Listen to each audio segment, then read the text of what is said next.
¿Estamos? Bueno, muy buenas noches. En primer lugar, desde lo más profundo queremos manifestar nuestros sinceros pésames y nuestras condolencias a toda la familia de María Fernanda. En estos momentos no hay palabras para describir el dolor, el sufrimiento que deben estar sintiendo su padre, su madre, toda la familia y todas las personas quienes quieren a María Fernanda y a la comunidad toda. Comentarles que acabamos de culminar una reunión que estuvo liderada por el presidente en ejercicio, Pedro Aliana, presidente de la Corte Suprema de Justicia, ministra de la Corte Carolina Llanes, los ministros del gabinete que me acompañan, y después de esta reunión hemos decidido compartir con toda la ciudadanía una declaración interinstitucional ante la tragedia que se cobró la vida de María Fernanda Benítez. En la fecha, autoridades del gobierno del Paraguay, encabezadas por el presidente en ejercicio Pedro Aliana, junto a los ministros del Poder Ejecutivo, Ministerio de Educación y Ciencias, Ministerio de la Mujer, Ministerio de la Niñez y la Adolescencia y Ministerio del Interior, se reunieron con representantes del Ministerio Público, del Poder Judicial y con la participación del presidente de la Corte Suprema de Justicia, con el objetivo de coordinar acciones y expresar una posición clara ante el crimen que le arrebató la vida a la adolescente María Fernanda Benítez en la ciudad de Coronel Oviedo. Las instituciones participantes expresan su más enérgico repudio a este hecho aberrante que enluta a todo el país. Esta tragedia no solo conmueve profundamente a la sociedad paraguaya, sino que también interpela directamente a todas las instituciones del Estado, que tienen la responsabilidad de garantizar la protección y el bienestar de nuestras niñas, niños y adolescentes. Manifestamos nuestra solidaridad con la familia de María Fernanda, sus seres queridos, así como con toda la comunidad educativa del Colegio Pedro P. Peña, y acompañamos su legítimo clamor por la justicia. Su voz, nacida del dolor, representa un llamado colectivo a actuar con decisión, empatía y compromiso. Por ello, las instituciones presentes se comprometen a redoblar esfuerzos para construir un país más seguro, justo y libre de violencia, trabajando de manera coordinada y sostenida. Asimismo, traemos el compromiso del Ministerio Público y del Poder Judicial, cuyo compromiso es avanzar con celeridad y transparencia en la investigación y en el juzgamiento de este caso, asegurando una respuesta firme y ejemplar, acorde al derecho vigente y a la gravedad de los hechos que sucedieron. Finalmente, hacemos un llamado a la ciudadanía para que acompañe con responsabilidad el desarrollo de la investigación, evitando cualquier acción que pueda obstruir el trabajo de la justicia. Es fundamental permitir que los procesos avancen con el rigor técnico y jurídico que este tipo de situaciones requiere. La información, cuando se maneja de forma responsable, puede convertirse en una herramienta valiosa para la justicia. Sin embargo, su uso inapropiado puede obstaculizar los procedimientos y causar un daño adicional a las personas más afectadas. Justicia para María Fernanda no es solo una exigencia, es un mensaje claro y urgente. En el Paraguay, nunca más una niña debe perder la vida por causas de hechos de violencia.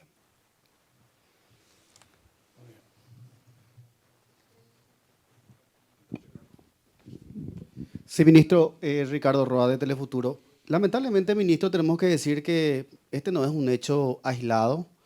Ahora, lo que hay que conocer un poco en esta reunión, que fue hasta incluso una cumbre de poderes, porque estuvieron representantes de distintos órganos del Estado, qué acciones inmediatas se va a tomar a partir de lo ocurrido. Entiéndase, para prevenir que estos casos ya no vuelvan a ocurrir.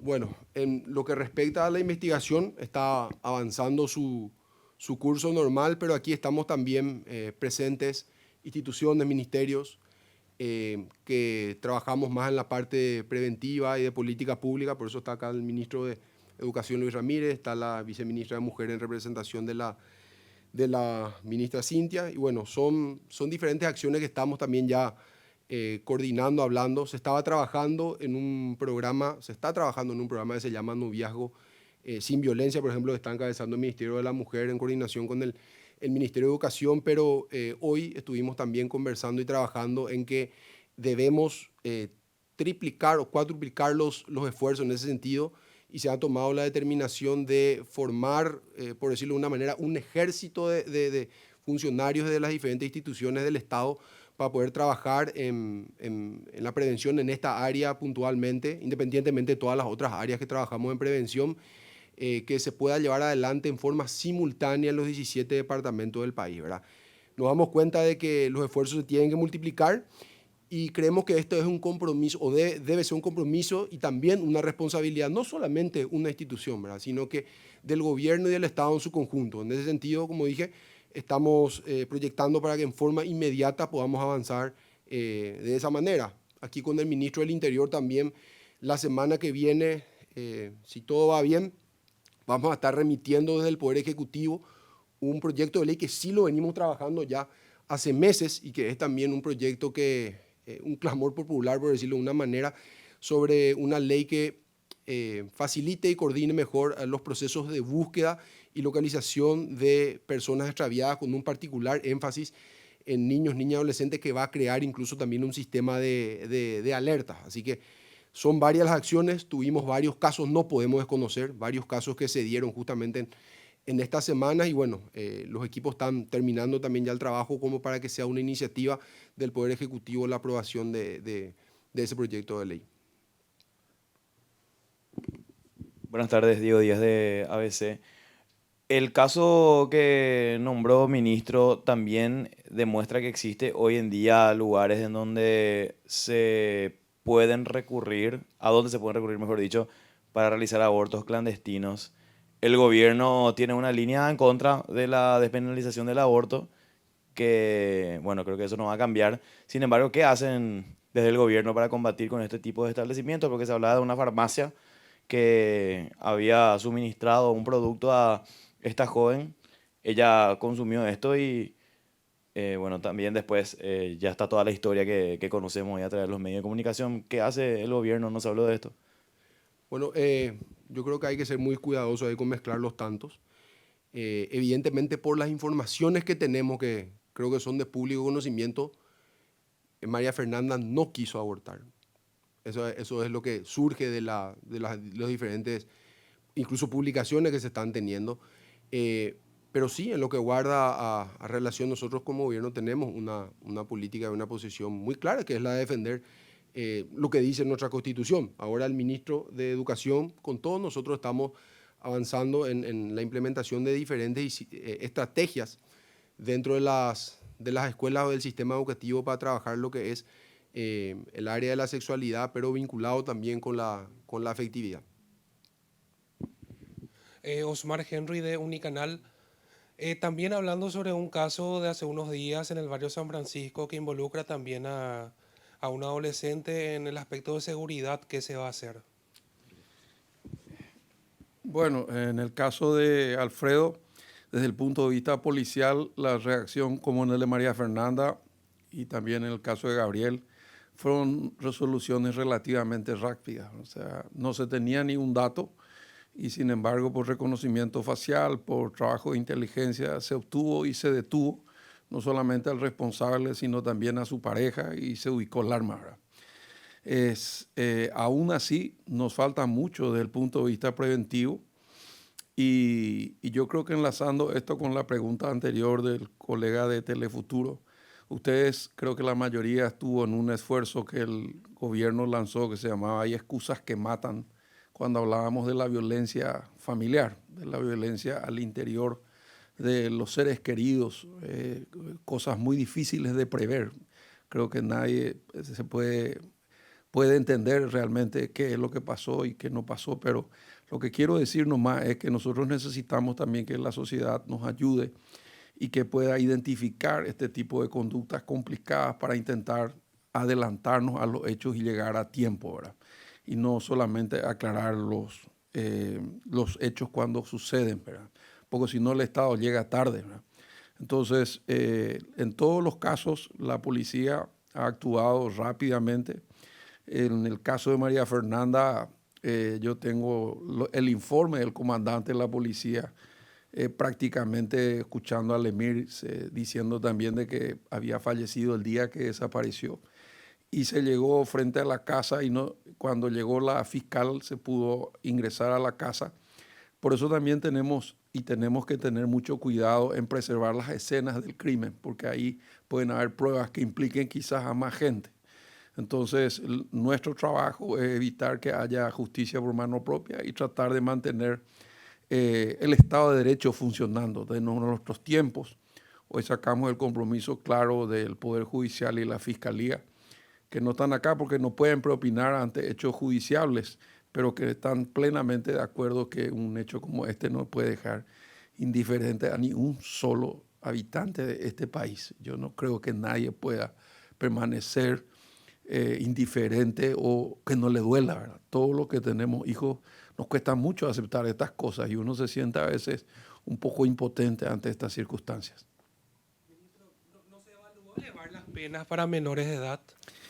Hay una discusión muy larga y grande en esto. Yo les anticipo que sé que hay parlamentarios que lo van a plantear. No solamente elevar las penas, sino bajar los grados de imputabilidad, porque a veces el crimen organizado u otras fuerzas del crimen utilizan menores porque creen que con ellos los van a hacer impunes. Y entonces la ley deja de cumplir su misión. Sé que hay gente que está pensando en bajar la imputabilidad a 14 años. Y va a ser una discusión muy grande en el sector legislativo en el cual nosotros a veces no creemos que endurecer las penas nos pueda dar una mejor sanción y en este caso menos, ¿verdad? Yo creo que acá nos vamos a tener que mirar como paraguayos, como familia, ¿por qué suceden estas cosas, ¿verdad? ¿Qué es lo que nos está pasando? ¿Será alguna secuela de golpes emocionales del COVID, de la salud mental a la que durante muchísimos años no le hicimos caso? ¿Qué nos pasa de repente, y lo decíamos con el ministro de Educación, en las escuelas?